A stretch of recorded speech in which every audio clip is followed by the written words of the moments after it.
Mission Mahavidyalaya Nagaon and at present Academic Advisor of Hamek Rural College of Education. My dear students, মই ইতিমধ্যে আপোনালোকৰ লগত curriculum সম্পৰ্কত কেইবাটাও ক্লাছ কৰিছো। শেহতীয়াকৈ মই আলোচনা কৰিছিলো পাঠ্যক্ৰমৰ দাৰ্শনিক নীতিসমূহ আৰু পাঠ্যক্ৰমৰ ভিত্তি। পাঠ্যক্ৰমৰ ভিত্তি বা পাঠ্যক্ৰমৰ দাৰ্শনিক নীতিসমূহৰ পিছত যিখিনি অংশ আছিল সেই অংশখিনি আলোচনা কৰিবৰ কাৰণে মই আপোনালোকৰ মাজলৈ আজি পুনৰ আহিছো। আশা ৰাখিছো আপোনালোকে মোৰ কথাখিনি মনোযোগেৰে শুনিব। মাই ডিয়াৰ ষ্টুডেণ্টছ, প্ৰথমে ক'ব খুজিছো আদৰ্শবাদ আৰু পাঠ্যক্ৰম অৰ্থাৎ আইডিয়লজিম এণ্ড কাৰিকুলাম। আইডিয়লজিম এণ্ড কাৰিকুলাম বুলি কওঁতে আমি চাওঁ যে এখন পাঠ্যক্ৰমত আইডিয়লজিমটো কেনেকৈ সন্নিৱিষ্ট হৈছে। এতিয়া আদৰ্শবাদীসকলৰ মতে আইডিয়লজিম হ'ল কি যে মানৱতাবাদ বা লগতে কি থাকিব আধ্যাত্মিক চেতনা আৰু মূল্যবোধৰ কথা। এতিয়া এই মানৱীয় অনুভূতি অৰ্থাৎ মানৱতাবাদ বুলি কওঁতে আমাৰ পাঠ্যক্ৰমবিলাকত যে সন্নিৱিষ্ট হৈ থকা বিষয়সমূহ যেনে বুৰঞ্জী, গণিত, ভূগোল বা অন্যান্য বিভিন্ন ধৰণৰ বিষয়বস্তুসমূহ, ইতিহাস, এই ধৰণৰ বিষয়বস্তুসমূহৰ ভিতৰত আমি মানৱীয় অনুভূতিসমূহ বিচাৰি পাওঁ। আকৌ আধ্যাত্মিক চেতনা অৰ্থাৎ মূল্যবোধৰ কাৰণে আমি কি বিচাৰি পাইছো যে আমি সাহিত্য পঢ়ো, আমি ন্যায় শাস্ত্ৰ পঢ়ো, নীতি শাস্ত্ৰ পঢ়ো, চাৰুকলা পঢ়ো। এই ইত্যাদিবিলাকৰ মাজত আমি কি বিচাৰি পাওঁ আধ্যাত্মিক চেতনা অৰ্থাৎ লগতে মূল্যবোধৰ শিক্ষা। এতিয়া মই ক'ব খুজিছো যে এই যে মানৱীয় অনুভূতি বুলি কৈছো মাই ডিয়াৰ ষ্টুডেণ্ট, সেইবোৰনো কি?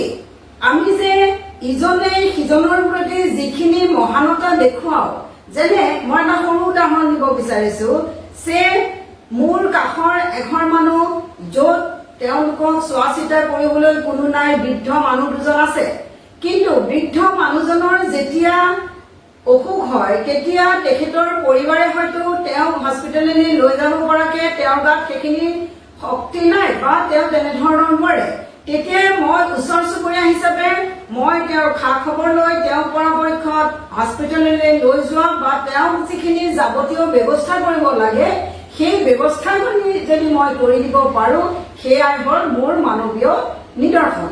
আৰু সেই নিদৰ্শনটো আমাৰ ছাত্ৰ ছাত্ৰীসকলে কেতিয়া পাৰিব যদিহে পাঠ্যক্ৰমত তেনেধৰণৰ বিষয়বস্তু কিছুমান, তেনেধৰণৰ সূচী কিছুমান সোমাই থাকে। মই আৰু এটা কৈছো, আজিকালি সাধাৰণতে আপোনালোকে দেখে যে ৰাস্তাত যদি এটা এক্সিডেণ্ট হৈছে, মানুহজন যদি এক্সিডেণ্টত চটফটাই আছে, আমি মানুহবিলাক যদি গাৰ কাষেৰে পাৰ হৈ গৈছো, আমি সাধাৰণতে পুলিচৰ ভয়ত বা অন্যান্য বিপদত পৰো বুলি সাক্ষী দিব লাগে বুলি আমি কি কৰো সেই বিপদটো, সেই এক্সিডেণ্টটোক আমি আঁতৰাই আমি গুচি যাওঁ। কিন্তু আমাৰ সেইটোৱে মানৱীয়তাৰ নিদৰ্শন দাঙি নধৰে। আমি কি কৰিব লাগিছিল যে সেই এক্সিডেণ্ট হোৱা মানুহজনক এখন গাড়ী মাতি আনি হলেও বা নিজেৰে কেনেধৰণে সুবিধা কৰিব পাৰো সেই ধৰণে কি কৰিব লাগিছিল, তেওঁক হস্পিটেললৈ দিব লাগিছিল বা পুলিচক মাতি আনি আমি মানুহজনৰ সেই ঘটনাটোৰ বিষয়ে বুজ লৈ আমি তাৰ পৰা যোৱাটো উচিত আছিল। কিন্তু সাধাৰণতে কি হয় আমি সেই কামটো নকৰো, আৰু সেই কামটো কৰিবৰ কাৰণে আমি যদি কৰো সেয়াই হ'ল মানৱীয় অনুভূতি, মানৱীয়তাৰ এক নিদৰ্শন। আৰু সেই নিদৰ্শনতাটো আমি ছাত্ৰ ছাত্ৰীৰ পৰা আশা কৰো। আমি আৰু এটা উদাহৰণ দিব খুজিছো যে আমি দেখি আছো যে ধুনীয়াকে চাহ দিয়া গছ গছনিবিলাক কোনোবাই কাটিবলৈ চেষ্টা কৰিছে। এতিয়া সেই গছ গছনিবিলাক কাটি দিলে আমি চাহ পোৱাৰ লগে লগে আমি কি পাওঁ, আমি বায়ুৰ ক্ষেত্ৰত আমি এটা শুদ্ধ বায়ু সেৱন কৰাৰ সুবিধা পাওঁ। এতিয়া সেই কথাখিনি কোনোবা মানুহে ইমান হয়তো উপলব্ধি কৰিব নোৱাৰে। গতিকে যেতিয়া গছবিলাক কটা যায় তেতিয়া আমি কি কৰিব লাগে, তেওঁলোকক এই কথাখিনি প্ৰতি সচেতন কৰাই দিব লাগে। আৰু সেই সচেতন কৰাই দিবৰ কাৰণে মই নিজে সেই মানৱীয় অনুভূতিখিনি নিজৰ অন্তৰত ৰাখিব লাগিব বা মই সেই মানৱীয় অনুভূতিখিনি সমাজৰ মাজত দিব পাৰিব লাগিব। মই বুলি কওঁতে মই আমাৰ ছাত্ৰ ছাত্ৰীসকলৰ কথা ক'ব বিচাৰিছো। Clear student?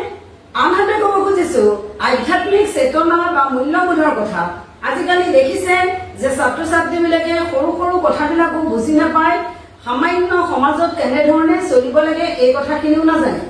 আৰু আমি জানো যে ছাত্ৰ ছাত্ৰীবিলাক কিতাপৰ মাজত পাঠ্যক্ৰমৰ মাজত প্ৰায় সোমাই থাকে। ছাত্ৰ ছাত্ৰীবিলাক কিতাপ অৰ্থাৎ পাঠ্যক্ৰমৰ মাজত সোমাই থাকে।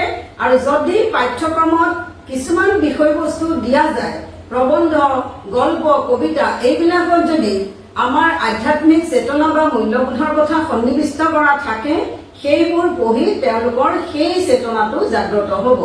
আমি ভগৱানক কিয় সেৱা কৰিব লাগে, কিয় আমি পুৱা গধূলি ধূপ চাকি জ্বলাওঁ, কিয় আমি ৰমজান মাহত উপবাসে থাকো, কিয় আমি কোৰাণ পঢ়িব লাগে, কিয় আমি গীতা কীৰ্তন পঢ়ো, এই গোটেই কথাবিলাকৰ যিটো আধ্যাত্মিকতা, সেই আধ্যাত্মিকতাটো ছাত্ৰ ছাত্ৰীক বুজাবৰ কাৰণেই আমাৰ তেনেধৰণৰ বিষয়বস্তু পাঠ্যক্ৰমখনত সন্নিৱিষ্ট হৈ থকাটো উচিত। আৰু সাধাৰণতে যদি আপোনালোকে এনালাইচিছ কৰে পাঠ্যক্ৰমবিলাক, তেতিয়াহ'লে কিন্তু তেনেধৰণৰ কথাবিলাক পাঠ্যক্ৰমৰ ভিতৰত সন্নিৱিষ্ট হৈ থাকে। আৰু তাকেই মাত্ৰ আমাৰ শিক্ষকসকলে ভালধৰণে ছাত্ৰ ছাত্ৰীক বুজাই দিব লাগে। আৰু সেই বুজনিৰ ফলত ছাত্ৰ ছাত্ৰীয়ে আধ্যাত্মিক চেতনা হওক বা মানৱতাবোধ হওক এই কথাখিনি তেওঁলোকে হৃদয়ংগম কৰিব পাৰিব। Clear student? এইটোৱে হ'ল আদৰ্শবাদ আৰু পাঠ্যক্ৰম। এইবাৰ আহিছো প্ৰকৃতিবাদ আৰু পাঠ্যক্ৰম, অৰ্থাৎ নেচাৰেলিজিম এণ্ড কাৰিকুলাম। এতিয়া নেচাৰেলিজিম এণ্ড কাৰিকুলাম বুলি কওঁতে আমাৰ প্ৰকৃতিবাদ ৰুচুৰ মতে কি আছিলে যে ছাত্ৰ ছাত্ৰীৰ প্ৰকৃতি অধ্যয়ন কৰিব লাগে শিক্ষকসকলে। অৰ্থাৎ শিক্ষকসকলে ছাত্ৰ ছাত্ৰীৰ নেচাৰটো প্ৰথমতে অধ্যয়ন কৰি ছাত্ৰ ছাত্ৰীৰ সেই নেচাৰটোৰ ওপৰত বেছ কৰি তেওঁলোকৰ শিক্ষাদান প্ৰদান কৰিব লাগে, যাতে ছাত্ৰ ছাত্ৰীয়ে মুক্তভাৱে মুক্ত মনেৰে তেওঁলোকৰ যিখিনি জনা বা তেওঁলোকে যিখিনি জানিব হেঁপাহ কৰিছে সেই শিক্ষাদানৰ জৰিয়তে তেওঁলোকে গ্ৰহণ কৰি তেওঁলোকৰ বিকাশ সাধন হয়। অৰ্থাৎ কি ক'ব খুজিছো যে সেই পাঠ্যক্ৰমখন বিষয়কেন্দ্ৰিক নহয়, শিশুকেন্দ্ৰিক হ'ব লাগে। অৰ্থাৎ শিশুৰ বয়স উপযোগী, শিশুৰ ৰুচি অনুযায়ী, শিশুৰ ভাল লগা অনুযায়ী আমাৰ পাঠ্যক্ৰমবিলাকত বিষয়বস্তুসমূহ সন্নিৱিষ্ট হ'ব লাগে। আমি সাধাৰণতে কি হয় যে যেতিয়া এখন পাঠ্যক্ৰম প্ৰস্তুত কৰা যায়, তেতিয়া আমাৰ কি হৈ যায় যে আমি কোনটো বয়সৰ ছাত্ৰ ছাত্ৰীৰ কাৰণে পাঠ্যক্ৰমখন বনোৱা হৈছে বা সেই বয়সৰ ল'ৰা ছোৱালীয়ে কেনেধৰণৰ বস্তুবোৰ ভাল পায়, কেনেধৰণৰ উদাহৰণ দিলে তেওঁলোকে হেঁপাহেৰে সেই উদাহৰণটো শুনিবলৈ বা বুজিবলৈ চেষ্টা কৰিব, এই ধৰণৰ কথাকেইটাৰ প্ৰতি আমি চকু দিয়াটো উচিত। আৰু সাধাৰণতে এই কামখিনিৰ ওপৰত চকু দিয়া যায়। আৰু সেইকাৰণে আমাৰ পাঠ্যক্ৰমত এই প্ৰকৃতিবাদৰ ওপৰত যথেষ্ট গুৰুত্ব দিয়া হৈছে।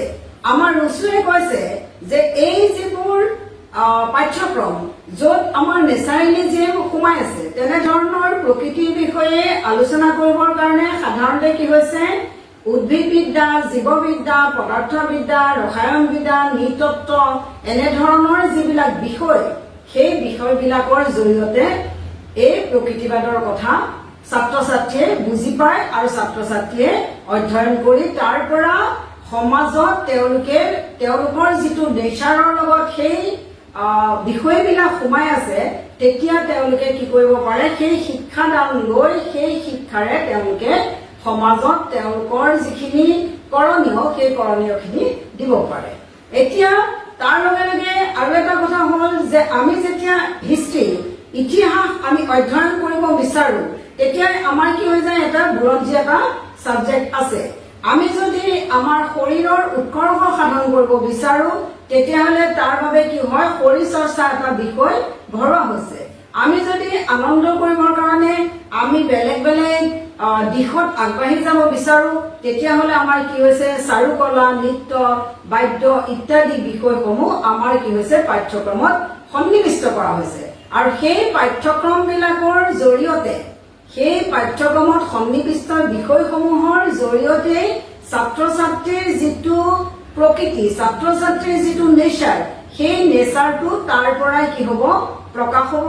আৰু সেই প্ৰকাশ হৈ সমাজত তেওঁলোক প্ৰতিষ্ঠিত হ'ব। Clear student? এইটোৱে হ'ল প্ৰকৃতিবাদ আৰু পাঠ্যক্ৰম। এবাৰ আহিছো প্ৰয়োগবাদ আৰু পাঠ্যক্ৰম অৰ্থাৎ প্ৰেগমেটিজিম এণ্ড কাৰিকুলাম। এতিয়া প্ৰয়োগবাদীসকলে এটা কথা তেওঁলোকে ক'ব বিচাৰে যে এখন পাঠ্যক্ৰম সদায় মানৱ ভিত্তিক হ'ব লাগে, অৰ্থাৎ মানৱ ভিত্তিক হ'ব লাগে বুলি তেওঁলোকে যে মত পোষণ কৰিছে তাৰ অৰ্থ এইটোহে যে পাঠ্যক্ৰমখন ক্ৰিয়াভিত্তিক আৰু অভিজ্ঞতা ভিত্তিক হোৱা উচিত।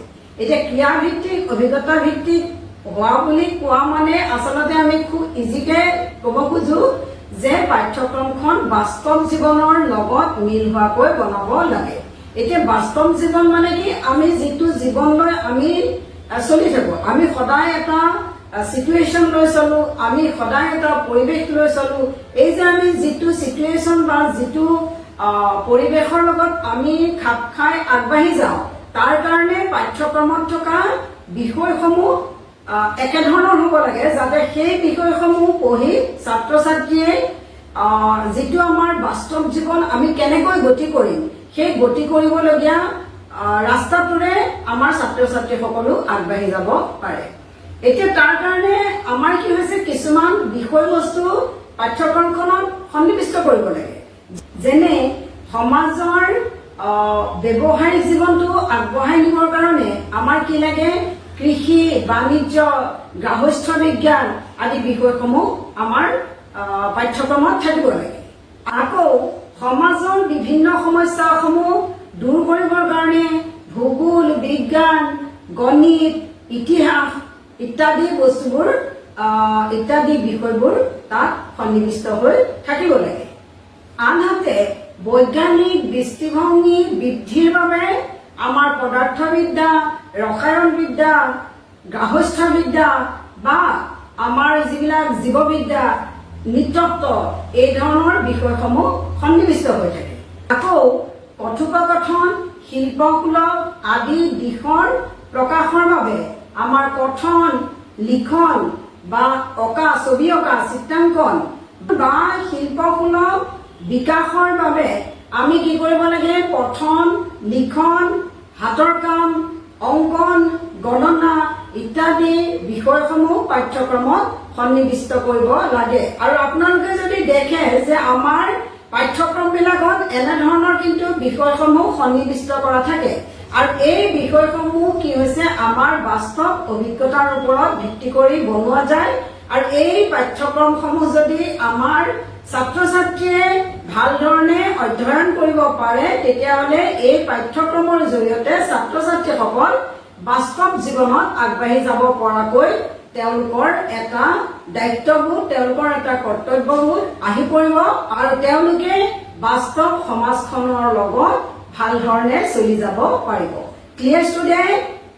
মাই ডিয়াৰ ষ্টুডেণ্টছ, মই ইতিমধ্যে আইডিয়েলিজিম এণ্ড কাৰিকুলাম অৰ্থাৎ আদৰ্শবাদ আৰু পাঠ্যক্ৰম, প্ৰেগমেটিজিম এণ্ড কাৰিকুলাম, প্ৰয়োগবাদ আৰু পাঠ্যক্ৰম আৰু নেচাৰেলিজিম এণ্ড কাৰিকুলাম অৰ্থাৎ প্ৰকৃতিবাদ আৰু পাঠ্যক্ৰমৰ ওপৰত আলোচনা কৰিলো।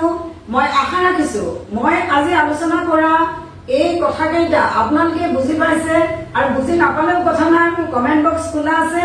আপোনালোকৰ কিবা যদি মনত ডাউট আছে আপোনালোকে মোক কমেণ্ট বক্সত লিখিব আৰু মই আপোনালোকৰ তাৰ যিবিলাক প্ৰশ্ন সেই প্ৰশ্নবিলাকৰ উত্তৰ যথাযথভাৱে দি যাম। মই আজিৰ ক্লাছটো ইমানতে সামৰিছো। পুনৰ ইয়াৰ পিছৰ কথাখিনি আমি আলোচনা কৰিবৰ কাৰণে আমি পিছৰ ক্লাছ লৈ আহিম। আজিৰ ক্লাছটো ইমানতে সামৰিছো। Stay healthy and stay happy. Thank you. Namaskar.